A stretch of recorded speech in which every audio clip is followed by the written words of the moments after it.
રાષ્ટ્રવાદી મુસ્લિમ પસમાંડા મહાજ હાંસોદ તાલુકાના હોદ્દેદારોની નિમણૂક કરવામાં આવી।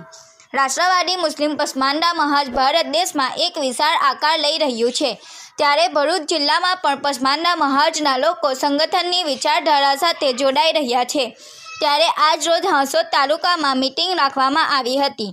રાષ્ટ્રીય અધ્યક્ષ આતિફ રશીદજી અને ગુજરાત પ્રદેશ અધ્યક્ષ એડવોકેટ રિયાઝ શેખજીના માર્ગદર્શન હેઠળ ગુજરાત પ્રદેશ મહામંત્રી સાજીદભાઈ દિવાન અને ભરૂચ જિલ્લા પ્રમુખ ફારૂકભાઈ દિવાનની આગેવાનીમાં હાંસોદ તાલુકામાં હોદ્દેદારોની નિમણૂક કરવામાં આવી, જેમાં હાંસોદ તાલુકા પ્રમુખ તરીકે ઈસુફભાઈ દિવાનની નિમણૂક કરવામાં આવી। હાંસોદ તાલુકા ઉપપ્રમુખ તરીકે ફકીર આરિફ અબ્બાસ, મહામંત્રી તરીકે દિવાન હનીફ રમજુસા, ફકીર અબ્દુલ સમદ ગુલામ, મંત્રી તરીકે દિવાન Irfan Yusuf, Fakir Fazal Ahmad, social media incharge તરીકે સૈફ રિયાઝ હનીફની નિમણૂક કરવામાં આવી।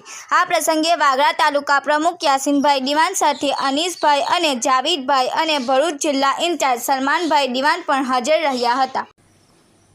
अस्सलामुअलैकुम, હું ફારૂક દિવાન, રાષ્ટ્રવાદી મુસ્લિમ પસમંદા મહાજ ભરૂચ જિલ્લા પ્રમુખ।